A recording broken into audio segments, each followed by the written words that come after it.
Welcome to Banking Insights. I am Godfrey Mutizwa. Now, Mauritius is headed for its first recession in 15 years, testimony to the severity of the damage Africa is suffering because of the coronavirus. Now, as part of our coverage, examining how Africa is weathering the COVID-19 storm, over the next few months, we will turn the spotlight on Africa's financial services. For the first conversation, we are joined by Matthew Manteng. He's CEO of Standard Chartered Mauritius, and he is live from the island. Matthew, thanks for joining us this morning. Let's begin perhaps by just examining how Mauritius has reacted from both a fiscal and monetary policy perspective in trying to contain the impact of the virus.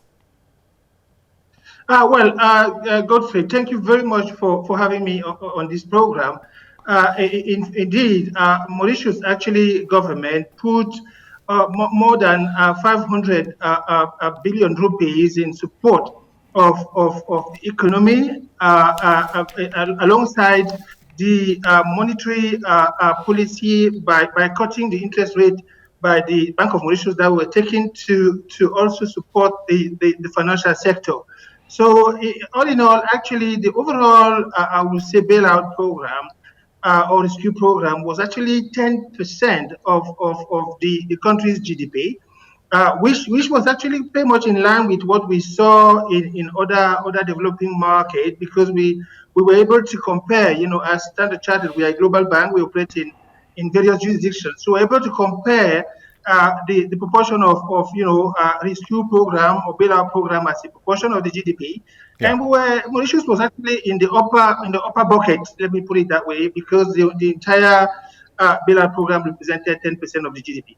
Which suggests that Mauritius should be well positioned to emerge from this crisis in better shape than many other African countries and indeed emerging markets. Because if you look at perhaps countries like South Africa, where I am talking to you from, we entered this crisis in bad shape. In fact, already the economy was in a recession, whereas Mauritius was growing, and you are now trying to recover to where you were before.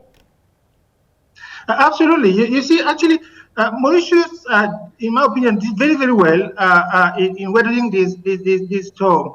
Because obviously it was about striking the balancing act between health and safety on one hand and economic development and resilience on the other hand. And I would like to start by saying that the country under the leadership of the government, with the discipline of the population and the collaboration, actually were able to really contain this pandemic, because through sort of testing, contact tracing, quarantine, and treatment, and one thing that actually helped Mauritius also, it's something that you may be aware of, Geoffrey. This country is a malaria-free country. It's the only malaria-free country actually globally. I mean, in Sub-Saharan Africa, and we actually the country used that. We leverage on that experience in dealing with malaria to sort of manage this COVID-19 crisis very, very well. As we speak, we're a COVID-free country. Because the total infection were 344, out of which 10 people died, but and 232 people actually were healed. And as we speak, we've only got 2 active cases that are actually imported. So as we speak, Mauritius is a malaria-free country. Yeah. And how has the economy and indeed the financial markets responded to the stimulus that we saw coming through? And what are the expectations for growth as we head more into 2020? Yeah, I mean, I think the overall economy was impacted because, as you know, Mauritius is a small open economy, and Mauritius makes its living by trading and connecting the globe. So the good thing is that actually the tourism industry, which represents 8.2% of GDP, but if you add the transportation, the accommodation, and food services, it goes as far as 25%, where the most impacted, industry sector plus manufacturing, and this is why the bailout system, where a combination of monetary and fiscal actually help, through moratorium of loans to the corporate, but also providing, I would say, salary support to people that were deprived from their monthly salary, have helped actually sort of containing the crisis. But one thing also that Mauritius has done, actually, central bank have decided to sort of create Mauritius Investment Corporation that will be supporting the key players in the economy to sort of really reduce the impact of COVID and make sure that we are back into a growth trajectory by 2021, ideally. Absolutely. So growth coming back 2021, we know that a lot of African countries are going to be struggling during that period.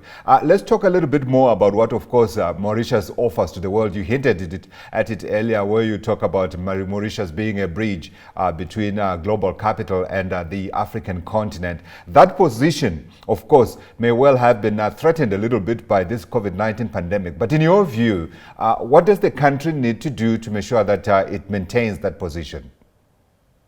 Actually, Geoffrey, this is a very important question. Mauritius have got a unique selling proposition of being the only investment grade international financial center in sub-Saharan Africa. And as we all know, the value proposition of an IFC is basically bringing the response to the inefficiency, the complexity, and the hardship in doing business in mainland. Case in point, Singapore for Southeast Asia, Malaysia, Indonesia, Dubai for Middle East, and Mauritius initially for India, and now gradually for Africa. So Mauritius, is playing through, the 5 fundamental levers of competitiveness that include business environment, the financial sector development, the infrastructure, the human capital, and the reputation to make it easy to do business with Africa. You probably know that Mauritius actually ranked 13th globally when it comes to ease of doing business. Mauritius have got a free flow of capital regime, no FX control in Mauritius. We've got a world-class infrastructure. We've got a highly educated population, bilingual, by the way. In Mauritius, we speak both English and French. We have a relatively low cost of doing business. We have a strong, I would say, rule of law in Mauritius, with the private council being the ultimate court of appeal for Mauritius. Yeah. So we have a lot of pluses really that are attracting European, American, Asian, and even international African players to set their headquarters in Mauritius, but also their regional treasury centers or their central procurement centers for their business in Africa. Yeah, I see you taking a little dig at Johannesburg there by referring to investment grade financial services center. Yeah, we did lose our crown last year, and some are suggesting that it may not be coming back anytime very soon. I wanted to know if Mauritius has suffered any credit downgrades as a result of the impact of the coronavirus. Obviously, growth not being there versus the years when the country was growing. Well, actually, indeed, Moody's actually did change their outlook from stable to negative, precisely because of the impact of the COVID-19 particularly in the tourism or hospitality industry. However, Moody's did maintain the investment grade Baa1 rating, right, for Mauritius, because of the diversified economy, a strong governance, and policy effectiveness of Mauritius. Yeah. And the good thing is actually that report of Moody's clearly outlined the reason why they changed the outlook from stable to negative, the reason why they maintained the investment grade for Mauritius, and most importantly, a condition under which they might either upgrade the country or further downgrade the country. Obviously, in Mauritius, this is taken very, very seriously. and the government has worked to set up country triggers to make sure that that never happened, because we are very, very conscious of the attractiveness of the country as an investment grade country. Yeah, and as Standard Chartered yourselves operating in Mauritius, I'd imagine you are a conduit in terms of capital that looks to invest in the country as well as looking at the African continent. Let's talk a little bit about some of the sectors where you see that money coming in. And we can talk here about pre and post-COVID levels. Absolutely. I think before even going in the detail of the sector, I think it's important also, just like I did said, Geoffrey, that Mauritius as a jurisdiction has a USP of being the only investment grade international financial center. It's important also that the people that are watching this program understand that Standard Chartered have also got a USP of being the only global bank bullish on the African continent with a presence in Mauritius. This is very important, actually. And what we're doing here, basically, we are obviously combining our deep local market knowledge with our international expertise to deliver value-added solution to the network. Basically, we bring in the network, to our client, whether they're coming from Europe, whether they're coming from America or Asia, for their inward investment in Africa and in India. Now the sectors, of course, the sectors are essentially, we're very active into the infrastructure. When I'm talking about infrastructure, I'm talking about obviously digital transportations, but also power. We are very active into the oil and gas sector. We are also actually active into the retail business, into the wholesale business, into also pharma industry, being one of the pharma and healthcare industry, to name few. And what we've seen of late, really, and particularly because of Mauritius being a COVID-free jurisdiction, although our frontier remain closed for now until the end of August, but also because of what pluses that I've mentioned early on. Because we still actually connecting the dots, through VCs and call. We haven't been able to start recollecting the dots by getting into the planes and traveling to our destination market. But we see a lot of players using Mauritius, as I said, as that IFC that really helps them mitigate the inefficiency, the complexity, the hardship in doing business in mainland. And this is working very well. I don't know if you know this, but Geoffrey, guess what? Mauritius actually have got 750 billion assets under administrations for just a 13 billion GDP economy. That shows the attractiveness of Mauritius as a platform for inward trade and investment into mainland Africa. Yeah, I actually wanted to talk about that later. It was a question that was coming up because I remember the number, and this is from a few years ago, was over 4,000 funds that are based in Mauritius. But we'll come back and talk a little bit about that. I wanted to examine the main sector, which obviously is tourism, and the plans to try to revive it. What have you seen from the government in terms of trying to revive that sector, especially given the fact that many countries still at the moment have got their borders closed? Actually, that is a very important question. For now, the government is providing support to the industry by trying to avoid people losing their job massively, because obviously we believe that once the country is reopened, once our frontiers are reopened early September, unless it happen earlier, because this is the official date for now. But I know there are discussions going on at the government level.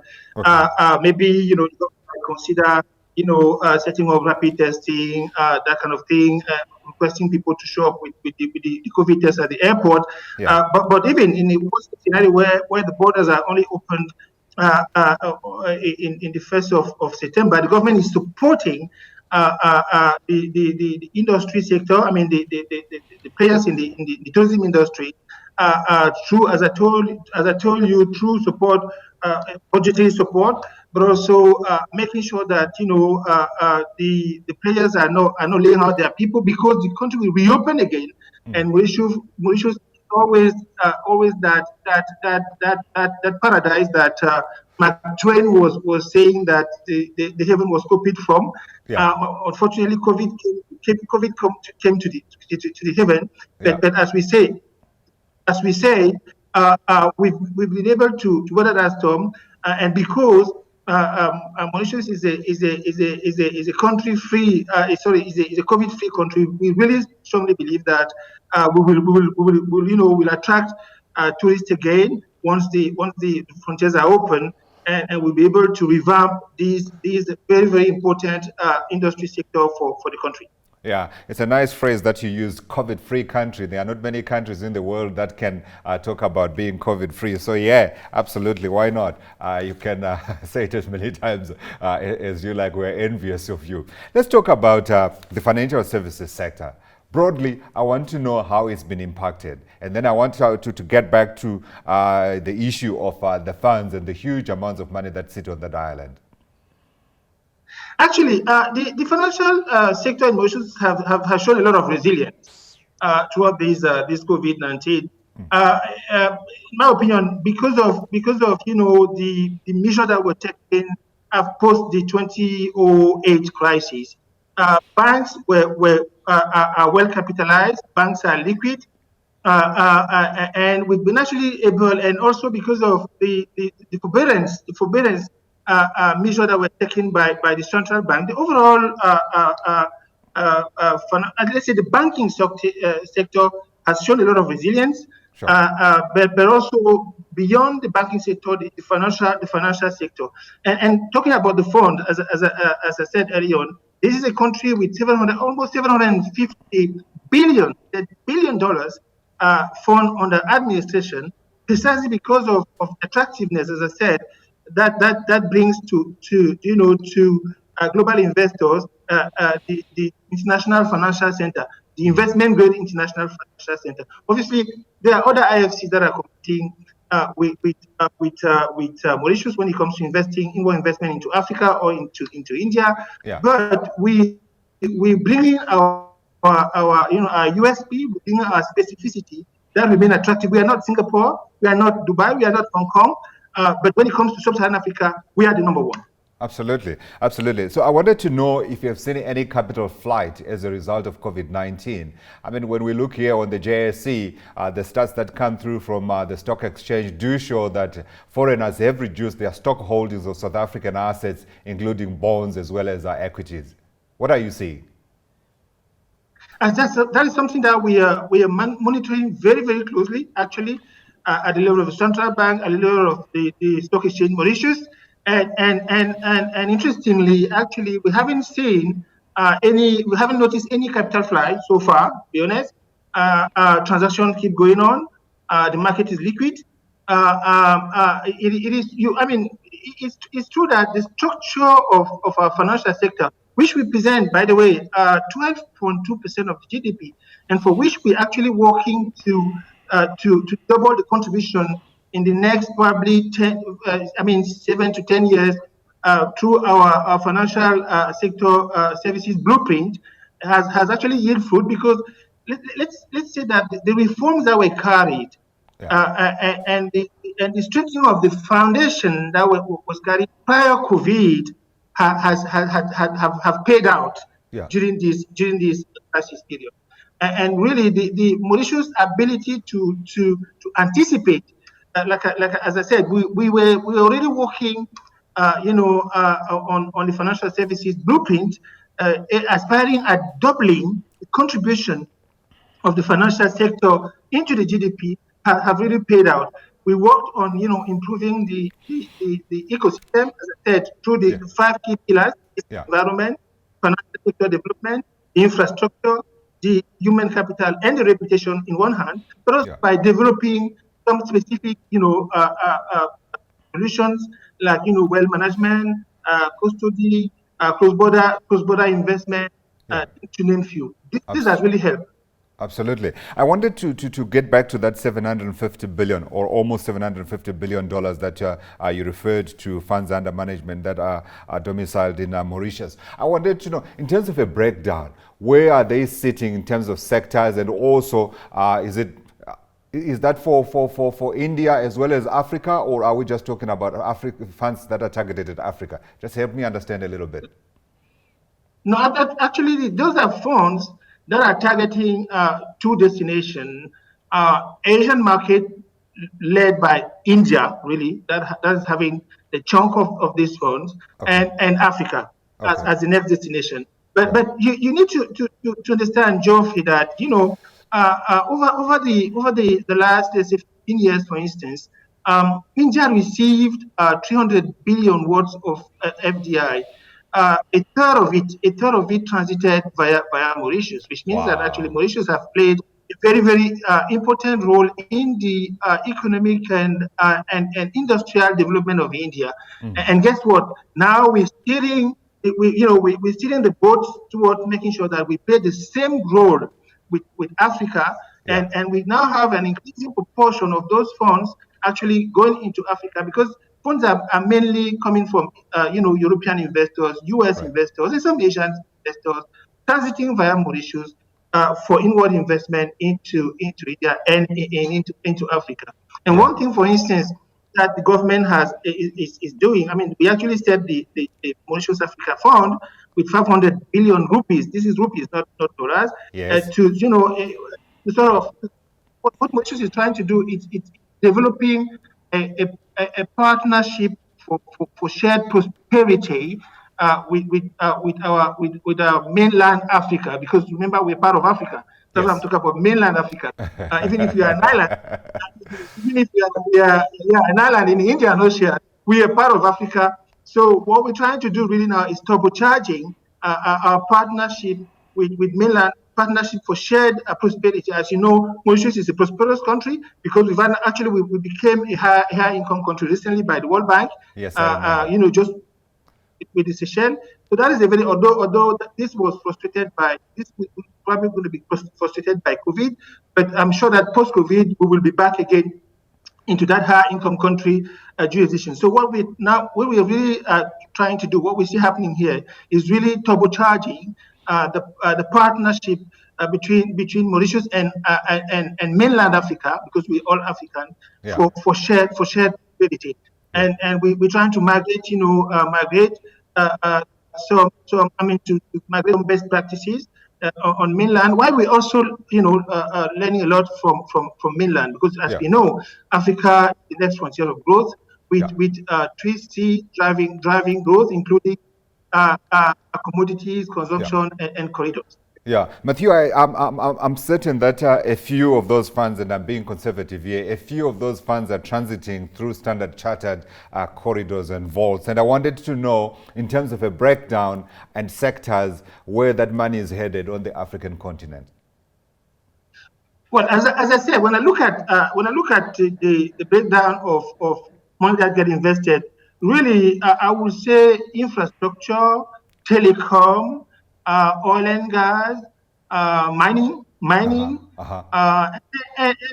more broadly, actually financial sector, because a lot of funds is being invested in banks, but also NBFIs, non-bank financial institutions, what people are calling them cooperative or loans and savings, and broadly speaking, FMCGs. And this is happening across really Africa.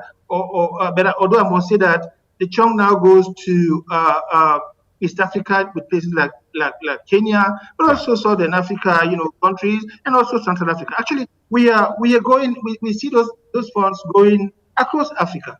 Yeah, we've seen that happening, and it really it's really very encouraging for me, coming from mainland Africa, to be sitting here and seeing the role that we're playing in wealth creation, in job creation on mainland, in poverty alleviation on mainland. Matthew, I wouldn't mind swapping places with you and being locked down on the island and the blue oceans and everything else that comes with it. But before you go, I wanted to get a sense from you, just in terms of your outlook, when you look at the African continent. I did see the other day that I think it was the World Bank that was upgrading its growth forecast for Africa, suggesting that even though things are hard at the moment, there are still some bright spots. Where do you see them, if you see any at all? Absolutely. Actually, I think that I think it's said to that said Todd that said that in any crisis you have opportunity. Personally, the COVID-19 have disrupted the global value chains, etc. But I also see the opportunity for African countries really to sort of turbocharge the diversification of their economies to carry the reforms in the speed, the scale, and the scope that will be transformational for their economies, and probably let's rely on importations from other markets.